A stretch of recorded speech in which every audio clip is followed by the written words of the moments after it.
Que bênção, viu? Deus tirou o tamanho de unção e graça essa moça. Onde é que fica esse diafragma, filha? Meu Deus, a paz do Senhor, povo de Deus. Ser simples como a pomba e prudente como a serpente. Esta é uma ordem clara do Senhor para nós. E esses dias, eu acredito que mais que nunca nós precisamos entender quando o Senhor Jesus ele fala isso conosco, para que sejamos simples, humildes como a pomba e prudente como a serpente. Por favor, aí no slide, coloca o texto de Provérbios capítulo 21, versículo 20. Provérbios capítulo 21, versículo 20. Olha o que é que essa porção das Escrituras nos traz. Tesouro desejável e azeite há na casa do sábio, mas o homem insensato o devora. Esse texto de Provérbios, ele salta ao meu espírito todas as vezes que eu penso sobre a casa do nosso Deus. Eu sou de uma época, evangelistas Carlos e Áquila Maia, eu aceitei Jesus em 1995. Não faço os cálculos para não entregar a minha idade, né? Cara de 15. Eu sou de uma época onde os pastores eles não eram preparados para viver o crescimento exponencial da igreja. Eu sou de uma época onde alguns líderes eles eram impulsionados a simplesmente a obra pela obra, né? Favela, hospital, sepultamento, casamento. E não havia uma gerência daquilo que Deus havia entregado a alguns líderes da nossa terra, da nossa nação. E foram passando-se os tempos, a igreja foi crescendo, foi crescendo, foi crescendo. E, por favor, deixa Provérbios 21, que nós lemos agora. A igreja foi crescendo e não havia gerência, não havia administração. Então, aquilo que se ganhava não se multiplicava, mas se perdia. Por quê? Porque não havia sido preparados para isso. Existem 3 tempos da Bíblia que eu acho muito interessante, que é o tempo que Deus levanta Moisés. O segundo tempo é quando Deus levanta Josué. E o terceiro tempo é quando, através da linhagem de Caleb, Deus levanta Axa e Otiniel. O primeiro tempo, o tempo de Moisés, é quando ele está saindo do Egito. Deus o livra do Egito. Rafael, Deus abençoe sua vida. Te conheci daqui, viu, Vaz? O tempo de Moisés, quando ele está saindo do Egito, e Deus o coloca agora para ser aquele que iria manifestar os céus. Aquilo que Deus dava a Moisés em palavra acontecia. Moisés coloca uma vara diante de Faraó e essa vara se transforma em serpente. Engole as serpentes do Faraó. Moisés coloca a mão dentro do vestido, tira a mão, se transforma em lepra. Moisés está chegando diante de uma sarça que pegava fogo, mas não se consumia. Moisés recebe a ordenança de Deus e dava ordem dentro do Egito para que pragas acontecessem no Egito. Moisés é a etapa da manifestação ou a etapa do movimento pentecostal, onde nós clamamos e o fogo do céu desce, onde nós buscamos e a presença de Deus se revela. Só que a época de Moisés passa e agora entra uma outra geração, que é a geração de Josué, que agora não tem somente a responsabilidade de atrair os céus, mas também tem a responsabilidade de conquistar a terra. Deus dá a Josué a oportunidade de liderar um povo que já havia sido envolvido pelo manto, pelo mistério, pelo fogo, pelo prá, pelo ré, pelo tchô, e agora Deus está dando a oportunidade a ele de ele conquistar a terra. E esta fase, trazendo para os nossos dias, foi a fase onde não mais estar na faculdade era pecado. Quem lembra disso?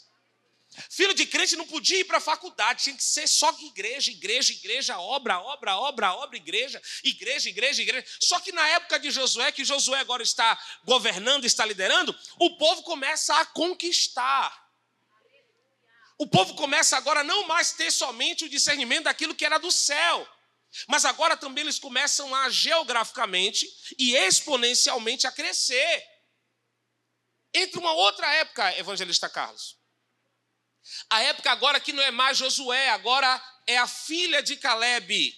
Ela se casa com um homem chamado Otiniel. Diga comigo, Otiniel. E Otiniel, ele casando-se com Axa, ele recebe uma herança, uma bênção do seu pai, de Calebe, do pai de Axa. E ele diz, não, eu não quero somente as terras inferiores. Eu quero também as terras superiores. Olha para esse crente que está ao lado e diga para ele, Deus não tem para você somente as bênçãos inferiores. E nem também somente as bênçãos superiores. Ele quer trazer um alinhamento. Quando você ligar na terra, será ligado no céu. Nessas três fases, nós nos encontramos hoje Hoje nós somos privilegiados por Deus, por estarmos vivendo esta terceira fase. É a fase do alinhamento entre o céu e a terra. É a fase onde você pode pegar seu carro de luxo, encostar aqui no estacionamento, subir essa rampa, se assentar numa cadeira boa, estar num ar-condicionado bom, um som bom. Vocês me ouvem bem? Vocês me ouvem bem? Vocês me ouvem bem? Essa fase é a fase onde nós sentimos a presença de Deus, onde nós nos envolvemos com a vida do reino, a vida do Espírito, onde milagres continuam acontecendo, mas os seus filhos estão indo para a faculdade, o seu lugar onde você morava, que era triste, não tinha teto, não tinha nada, Deus te dá um sobrado, Deus te dá um... Eu estou profetizando terra. Mas tudo isso é porque Deus trouxe para você um alinhamento entre viver o reino e ter entendimento do que é viver em Cristo e reinando em vida. Só que isso nos traz também um peso de responsabilidade, porque a partir de agora, a graça nos traz não mais um apontamento de alguém que nos aponta por estar vivendo uma vida desregrada, mas a graça agora nos traz a conscientização daquilo que é o verdadeiro evangelho. E o verdadeiro evangelho nunca será somente as coisas da terra. Será o alinhamento entre aquilo que nós vivemos aqui e aquilo que Deus está comunicando nos céus. Eu poderia aqui trazer, sim, as mais de 30 responsabilidades que nós temos fixas nessa igreja. Nós temos ar-condicionado, nós temos luz, água, nós temos pessoal, nós temos o aluguel daqui dessa igreja, nós temos o aluguel da igreja do Cabula, nós temos o pessoal que trabalha para manter essa igreja viva, eficaz. Mas eu quero trazer a conscientização no seu coração da importância que você tem no reino de Deus. A importância que você tem no reino de Deus é que quando você tem um coração voltado para aquilo que a palavra de Deus diz, tesouro desejável e azeite há na casa do sábio, mas o homem insensato o devora. Olha para essa pessoa que está ao teu lado, diga para ele, semente.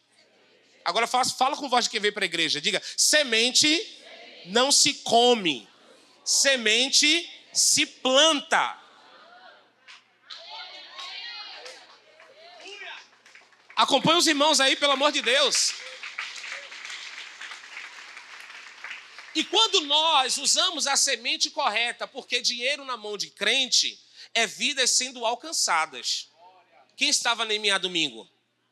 Quem estava na EMA domingo? Quantas almas se renderam a Jesus? 15 ou 16? Eu vi 15. 15 almas se renderam a Jesus.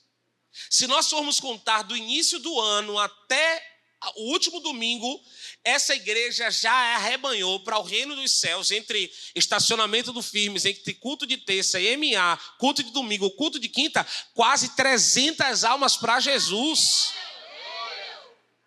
E eu quero te perguntar, como é que nós conseguimos fazer isso?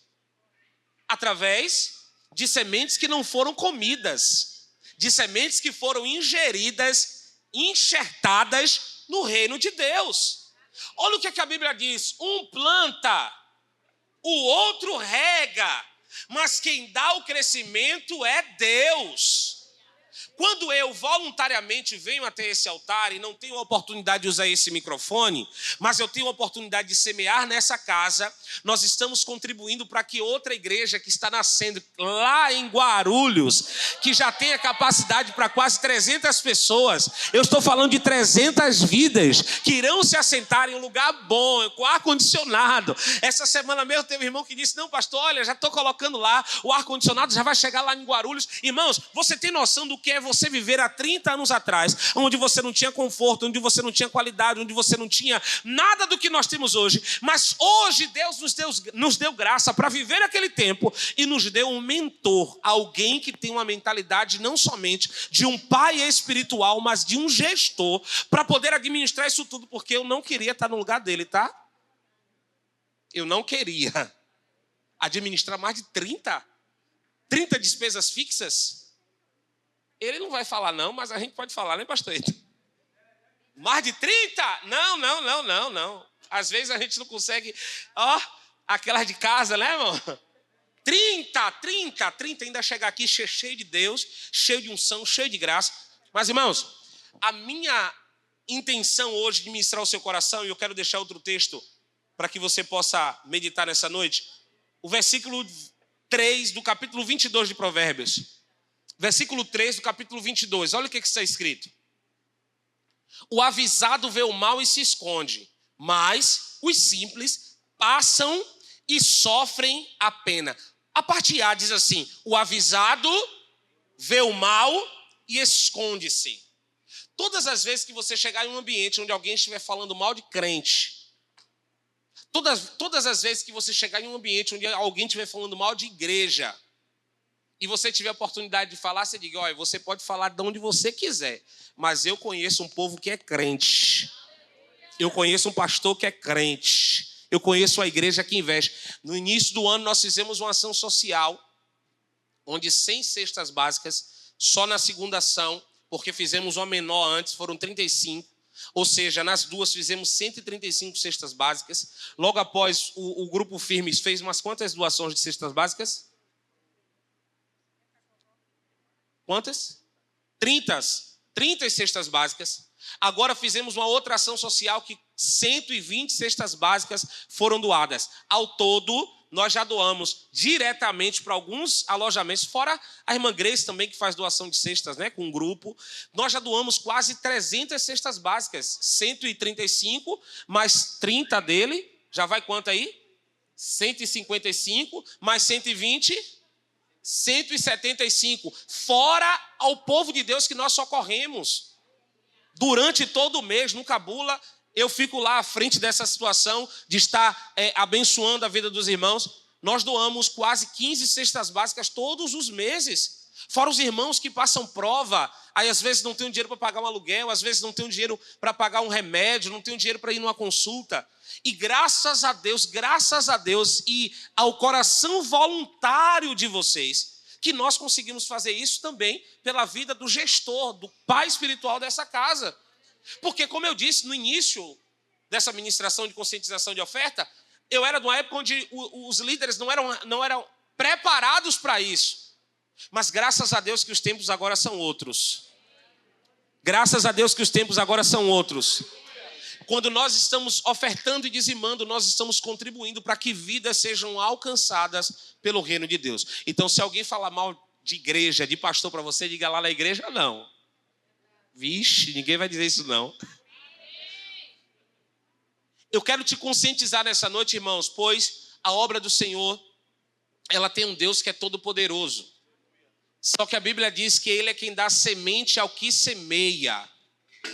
A obra é feita pelos pés dos que são enviados, pelos joelhos dos que dobram e oram, e pelos bolsos daqueles que patrocinam.